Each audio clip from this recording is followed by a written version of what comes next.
Page 114, Habanera, or however you want to pronounce it, I don't know. It's a very famous melody from an opera. Well, let's look this over. This has all kinds of stuff in it. We're just going to have a ball here. You're just going to love it. I'm just going to go through the process that I use to learn a piece of music, because that usually works. No matter how complicated the piece is, it seems to work. I look it over, I see it's 2 pages long.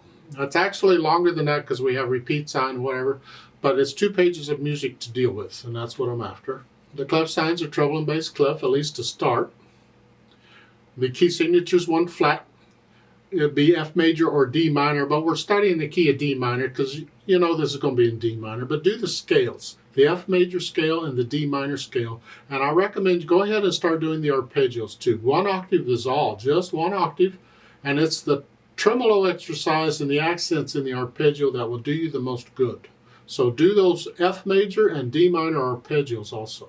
You don't need to spend a lot of time on them. You're just kind of getting introduced to them, that's all. 4/4 time signature, and we have a pickup measure. There's only 2 counts in the first measure, which means there should be another measure somewhere else with 2 counts in it to fill out the measure.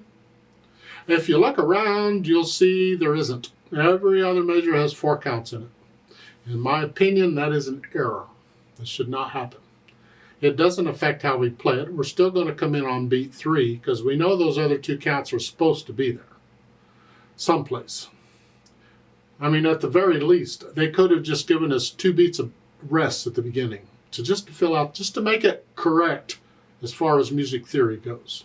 There's a better way to deal with it, but I don't want to get into it right now. So I'll take it one hand at a time, and I'm going to connect everything at first. We got a lot of accidentals to deal with. So here, just 3, and then here. So 4. They give you a natural sign on that C in the first full measure.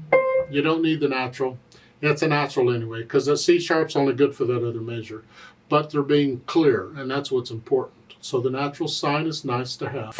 3, 4, 1 and 2 and 3. Remember dotted rhythms? 1 and 2 and scrunch up, thumb. The reason is because we're going to come down. And that's sort of the fingering we're going to use. The thumb's going to play the white keys, and the middle finger is probably going to play the black keys. Doesn't have to, there's other fingerings, but we'll just do this. This is fine. So it's 1 and 2, 1 and 2. Now, and that's all we're doing. Just going down. Just going down, it's called chromatic. When you go down by half steps like that or up by half steps, chromatic. And the rhythm is there. 1 and 2 and 3, 4. 1 and 2 and 3. And that rhythm is all over the place. And then measure 3, where they stuck in a triplet. Isn't that just wonderful of them? It's 1 and a 2, or triplet 2. And use it's a 1, 3, 2, because we need the thumb again. There. 1, 3, 2, 1. 1 and a 2. 1 and a 2 and 3 and 4 and 1 and a 2 and 3 and you'll get used to this, but they've done this. So again, the first full measure, 1 and 2 and 3 and 4, 1 and 2 and 3, 1 and reach up and do it again. Same fingering. Notes are slightly different, but it's the same rhythm. Let's go down to the bottom. After the double bars, it's measure 10. You see now we get 2 sharp signs. They changed key signatures. Now we're in the key of D major. We went from D minor to D major. It is known as the parallel minor, major, minor, or parallel if they start on the same note. And here, D minor is what we've been in. Now we go into D major. It's 2 sharps. I don't know if we've had D major yet or not. Probably not. But anyway, now we're going all the F's and all the C's are going to be sharped automatically. We're in D major. So it's 1 and 2 and 1 and 2. Now, measure 11 and 12. They're going from measure 11 is 4 to 4 again. No, don't do that. get away with it because of the articulation, but again, I connect everything at first. So I don't want to do that. So I'm going to go 5 for measure 12, and then I can go 4, because I got 4 A's, the repeated notes. I can change any time in there. So I'm going to go 5, 4. I recommend don't go 4, 4. So starting again at measure 11, it's 1 and 2, and then 5. 1 and 2. 1 and 2. It's kind of picky, but let's get picky. On measure 13, you have an 8th rest. 1 and 2 and. On beat 2, you're up. 1 and 2. But on measure 14, there's no rest. You hold it down. 1 and 2. They're different. So again, measure 13. 1 and 2. 1 and 2. 1 and 2. And then they want 3. That's rather inconvenient. We got repeated notes. Both notes are repeated. So I'm going to change on those. I'm going to go 3, 5, and then 1, 3. It doesn't matter on repeated notes if you're playing just one note or more than one note. If they're repeated, you can change hand positions on them most of the time. So I'm going to go, this is measure 16, I'm going to go 3, 5, and then 1, 3. Don't forget the C sharp, it's in the key signature. During the rest of measure 17, now we come up. And during the rest we come down. 1,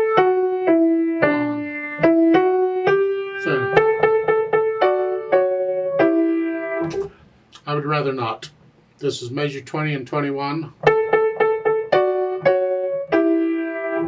This is awkward. I don't want to do that. So I'm going to change it. I'm going to second finger on the F sharp, which means I don't want second finger on the A. So I'm going to use third finger.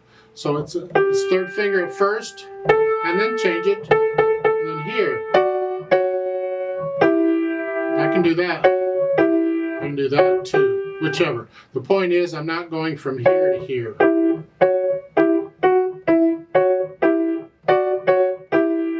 Then down on measure 24. It's here. Now this is just straight 8th notes. 1 and 2 and. 1 and 2. But bring the thumb under here. This pattern is used a lot in piano, where we get 4, 3, 2, 1, bloop, except the thumb is underneath. Bloop, here.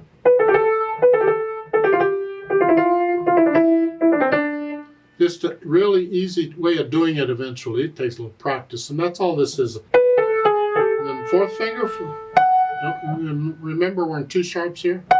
And then a triplet, 4 and here. So it's, again, start at measure 24. So 1 and 2 and 1 and 2 and 3 and 4 and triplet. And then come down. And I do a 3. You can do a 2 and here. I just stay out here. Pickup fingering, and it's okay, whatever. Left hand, it's got the chords. So it's a 1 and. So it's a dotted rhythm, but the short note comes first. 1 and. 1 and 2 and 3 and 4 and 1 and 2 and 3, 4, 1, 2. Isn't this fun? And measure 4, you get 4 chord. 1, 2. 1 and 2 and. If you don't want to be up here, you can do that. 3 and 2. Whichever. Again, at the bottom, measure 10. Now we're in F sharps. 2. Just block chords. And then you're doing the 4 chord for D major. We haven't had it yet, but that's it for measure 13. 2. And then measure 16, you get the 5/7 chord for D major. It'll make more sense once we've studied the key of D major. That's all we're doing. Now, fortunately, the left hand's not doing too much because we're going to need to focus on the right hand. And when I put the hands together, I'll probably hesitate. That's fine. And I'm still connecting everything as best I can. So it's 1 and 2 and. Right there. 1 and 2 and 3. Just remember, beat 3, they both play that quarter note. 1 and 2 and 3, 4, 1 and 2 and 3, 1. It's the rhythm. But what you can get this rhythm,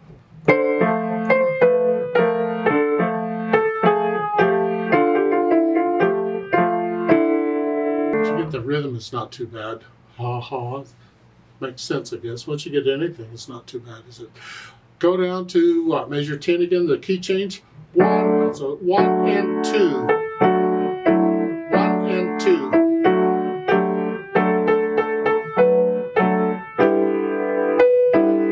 Get the idea?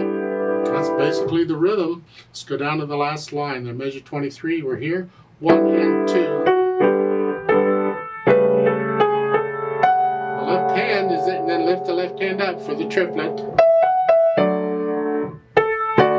Here, yeah, whichever. So I go through and I put the hands together slowly. Then I go back over it a few hundred times or whatever, and I work out the hesitations. And I would recommend, because this is tricky and it's as long as it is, that you break this up. Don't tackle the whole thing when you get to this point. Focus only on section A, which is up to basically page 14. It's up to the double bars. Remember the double bars? That's a symbol for leaving a section going into a new one. So all the way up to the double bars. Just focus on, don't play the rest of it yet. Just focus on that. Get it to where you can do it without hesitations. Then once you can, set it aside. Don't be playing it now.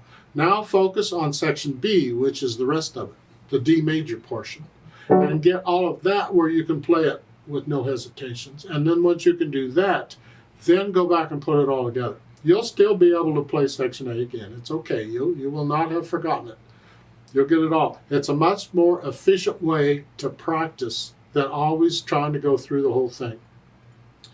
So good luck if you're doing that. It'll take you a lot longer to learn it if you do it that way. Break it up. Take it in sections.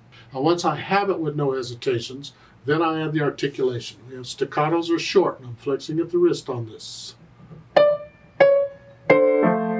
And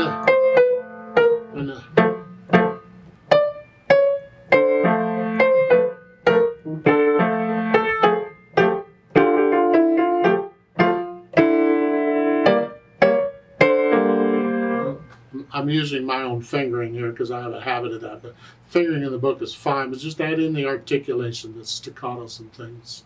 It's pretty consistent throughout it where the first couple beats of the measure are connected and then staccato ba, ba, ba, ba, ba, basically throughout the piece, most of it.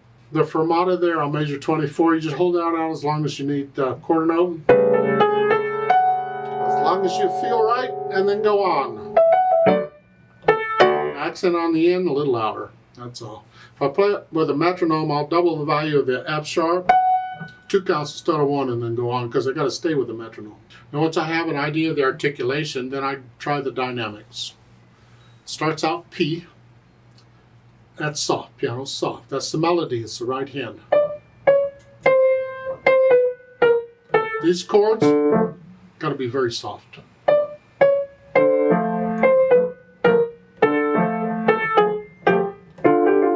Get down to the second ending at the bottom, you go up a little bit. It's moderately loud, mezzo forte. The chords are still soft.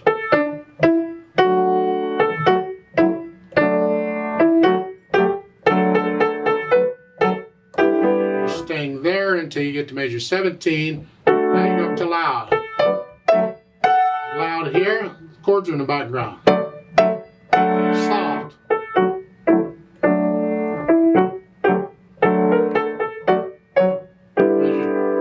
Loud.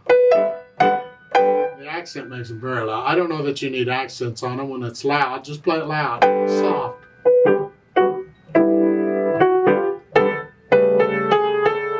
See there, 23 and 24, you have that crescendo. You're going to go from loud, soft, loud, louder.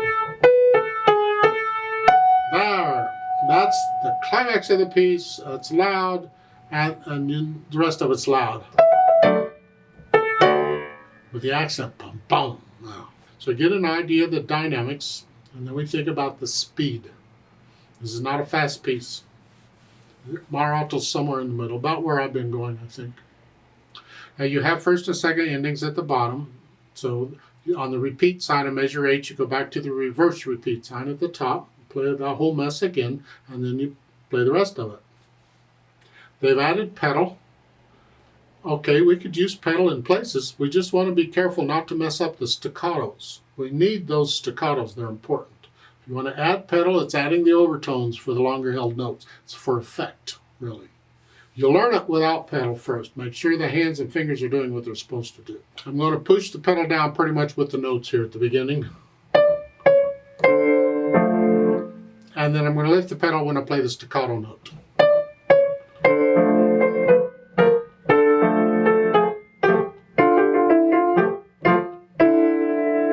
And push it down.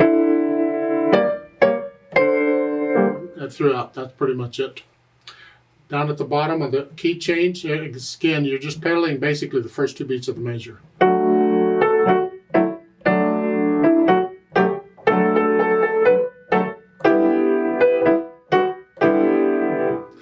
Through the whole piece, really, it's pretty much the first 2 beats of the measure. Till you get to the end, measure 21 or 23, is it? Here, I pedal the F sharp. I'm holding it out. I want the overtones just for that one note. Here, and then lift it up. And don't pedal that. However, you can do a staccato pedal at the end if you want. On that last pedal goes down with a note and up with a note. I'm just adding overtones just for an instant. It just changes it just a little bit. And I do that because it's loud and accented, so I add the overtones to it.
Let's play this together slowly and check the notes and the rhythms.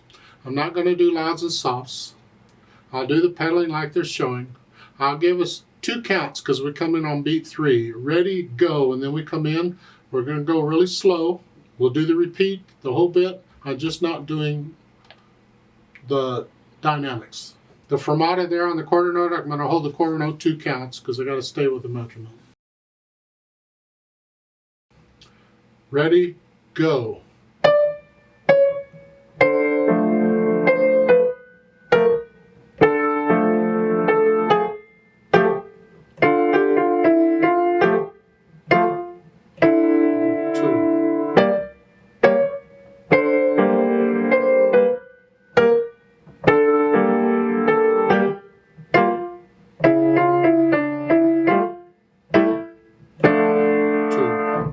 Repeat.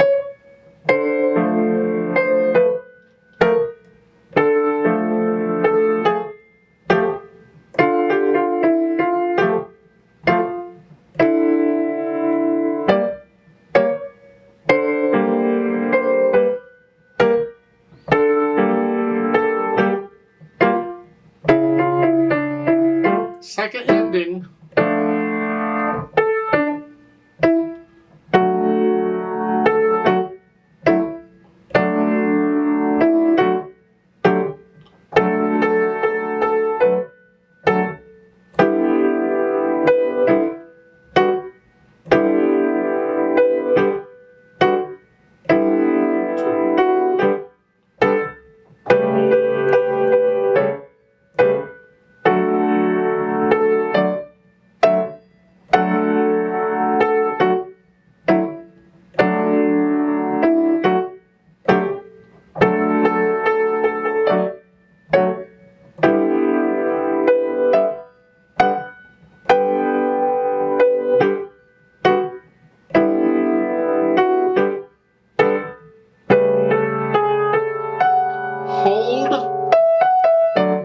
2, rest.